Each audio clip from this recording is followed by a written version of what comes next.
Who do you think the head of state was addressing? Look at this clip. I want to ask leaders who have no knowledge, who have no understanding, who have no plan, to spare us their ignorance. Because they cannot continue to mislead the country. You cannot use propaganda. You cannot use disinformation and fake news to deny the people of Kenya international markets by discouraging disease control in Kenya. Na unajua wale watu wanaendesha hizi porojo ni watu ambao wanataka umaskini iendelee katika taifa letu la Kenya.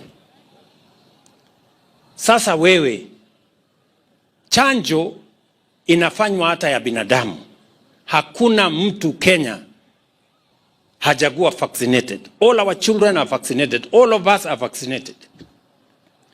Now, surely, if it is not dangerous to vaccinate human beings, how is it dangerous to vaccinate animals? Mimi nauliza hawa watu. Na wanasema mambo ya ajabu, ridiculous things. Ati hii chanjo, ati ng'ombe itakosa kunyamba. Sasa mimi nauliza jameni. Kwani sisi wote ambao sisi tumekuwa vaccinated, kuna mtu amekosa kunyamba kwa sababu alikuwa vaccinated? What kind of nonsense are we engaged in? Honestly, I mean, please, give us a break.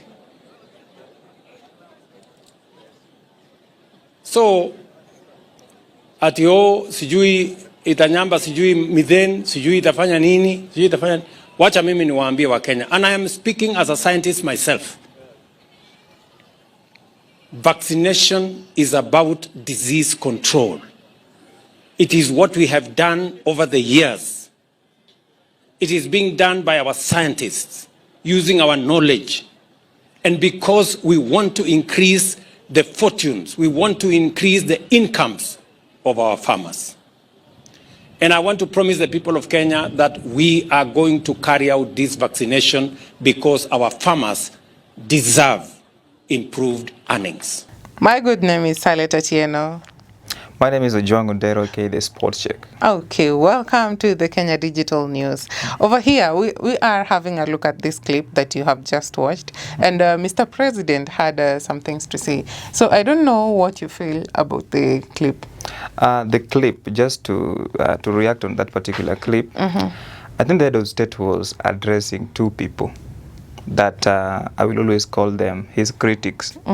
Because after Raila Odinga donated his experts in quote. And we all know that right now it's like we don't have an opposition leader. So Kalonzo Musyoka. He was addressing Stephen Kalonzo Musyoka and probably the former deputy president of the Republic of Kenya, Rigathi Gachagua. How can somebody identify this? Through Oscar Sudi's speech yesterday that I'm going to play for them shortly. Mambo ya chanjo. Unajua hii Kenya kuna watu walirogwa. Unajua nilikuwa naona jana Kalonzo na wengine wanaongea mambo ya chanjo. Kama binadamu anachanjiwa, anakuwa anapewa vaccinatiwa. Ikuje ng'ombe na mbuzi. Kwani imeanza leo ama jana? Mimi nataka niulize Kalonzo kwanza, wewe uko na ng'ombe ngapi? Ama uko na mbuzi ngapi? Sasa zingine tuache siasa ya upuzi. Tufanye siasa mali siasa iko. Tusaidie watu wetu mali mambo iko vizuri. Unajua nilikuwa nauliza hata wale bishops na wale watu wengine. Wakati unakashifu serikali ya William Ruto, jameni sema hii na hii umefanya vizuri. Hii na hii ndio bado. Wacha tu kuamka kila siku kusema hii ni mbaya, sha ni mbaya, chanjo ni mbaya, fiato ni mbaya, sijui nini ni mbaya. Na excellence wewe fanya kazi. Sisi watu wa mkono tuko hapo nyuma yako. Ni ile tu yani sheria iko. Kuna watu wengine tungelimana na hao mangumi kwanza ndio hii nchi isonge mbele. Otherwise nataka niseme asanteni sana, Mwenyezi Mungu awabariki. And also Senator Aaron Cheriot's speech yesterday. They were addressing Stephen Kalonzo Musyoka. In fact, they were blasting the Wiper Party, Stephen Kalonzo Musyoka, over livestock vaccine, the proposed livestock vaccination that the Wiper Party leader is opposed to. There is a proposal that over 22 million and 50 million goats. 22 million, I think, those were, I think, animals. Then 50 goats that were supposed to be vaccinated. And Kalonzo Musyoka is opposed to that proposal by the head of state.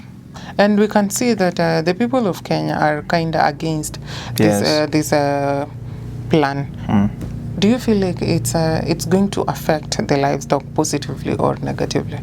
Okay, vaccination is not bad because according to the head of state yesterday, and I also listened to the PS, Jonathan Weke, he said that it is for the control of diseases, which is good. Yes, it is very good. And also, but let us not stick with the disease control. The problem that is affecting this administration is not even about the policies.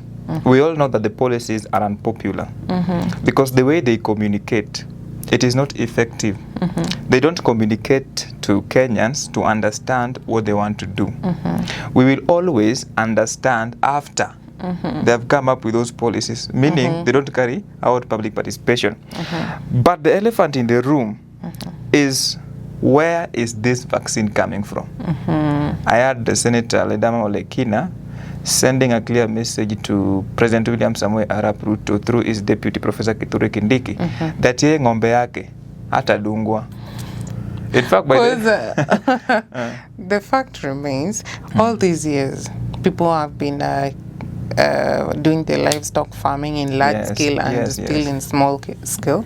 But we can see that akuja kuanga na hizo mavitu zenye saizi wanajaribu kusema they are vaccinating yani in order to curb those diseases, you know.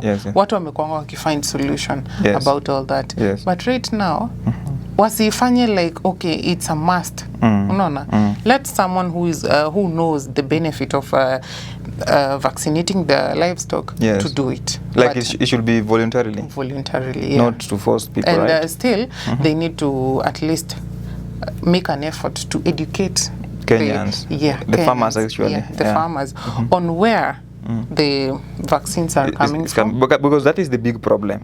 Because Senator Ledama Olekina said that it might be, that this is an allegation, that vaccine might be coming from Bill Gates Foundation. Right. So the question that he was asking, why can't they vaccinate their animals first before vaccinating the animals in Africa? So it's like they are using the Kenyan livestock. In fact, he said as guinea pigs. He said as guinea pigs. So I think I think that is why most leaders are opposed to it. But we cannot rule out. Before we go to that, I just want to read out the importance of vaccination of animals to protect animal health, protect human health, protect the community, reduce suffering of the animal, improve food production, reduce antibiotic use. So improve food production, I think this is what the head of state was emphasizing on. For example, that we will get quality meat, because we all know kila mtu anakulanga nyama hii Kenya. Si kila mtu, kuna wenye wanapenda kukula nyama. So according to the head of state, it is going to improve our production. But politically speaking, we cannot rule out that some politicians can oppose without knowing the benefit. So maybe that is why the head of state was saying, stop being ignorant, stop propaganda, and stop fake news. And still on that, I feel like, okay, the people have lost hope and trust in our dear president. That's why it's so hard for them to embrace whatever that he is planning to table, whether it's positive or negative. Each and every person in Kenya, they are like, no, that's not a good idea, simply because they don't like the Mr. President, you know. So I think that's where the problem is coming from. And I think that the head of state should also ask himself, you know, public perception and resistance. Why is it that the public is always resisting any policy that is coming from his administration? He must ask himself that question. He gave them room to build up that doubt in him, because he has been tabling his manifestos, which are very clear in we could all picture Yeah. whatever he is trying to table. And at the end of the day, whatever we found was disappointment, Yes. the right opposite of what he was saying that he will do, you know.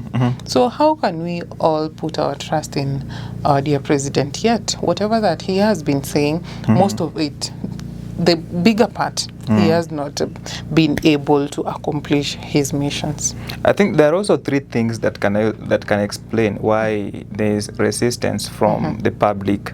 The first is a lack of transparency in this administration. Many people don't believe in President William Ruto's administration.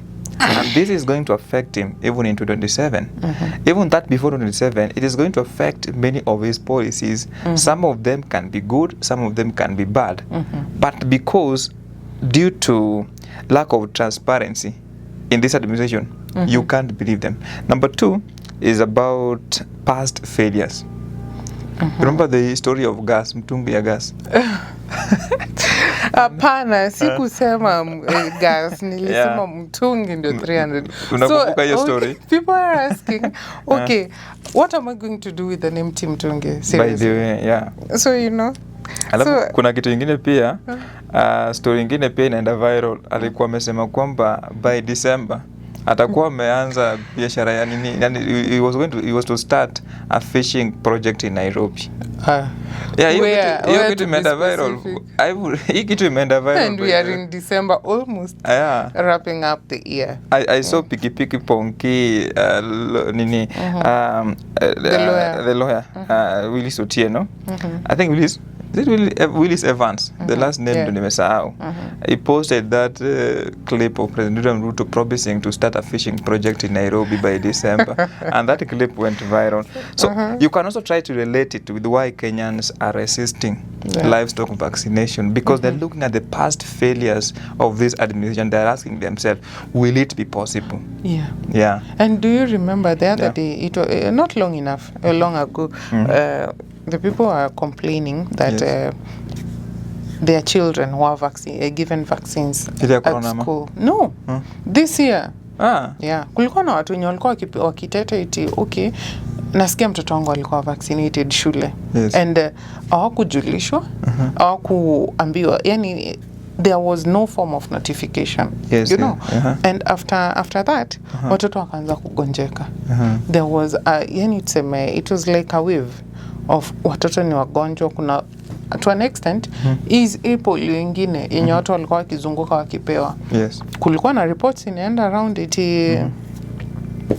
these are not real vaccines, and it costed other people's kids' life. And it's so sad. So those past failures, people are feeling like, okay, this government is such a mess to an extent of kuua watoto wadogo. Unaona? So it is an allegation, right? Yeah, it's an allegation. It's an allegation because watu wanasema watoto wao wameumia, watoto wao wamelazwa hospitalini after that polio vaccine. They don't know ni ya nini. So wale wenye walikuwa a bit safe ni wale wenye walipatiwa kwa hospitali. But hao kwenda door to door giving out vaccines, wote walikuwa wakilia, mtoto wangu ni mgonjwa, imekuwa, you know. And it's not good. Alafu before tuende kwa kitu kingine, kulikuwa na kapoint nilikuwa nimesahau kwa hizo factors why Kenyans are resisting this particular livestock vaccination. Kuna corruption. And that corruption inakuja na where I asked you earlier, where is this vaccination, these vaccines, where are they coming from? The head of state said yesterday that they're from Kemri, but Kenyans do not trust, because they think that if it is going to come through the Bill Gates Foundation, then there is something that maybe those people paid this administration. Remember the story of Adani?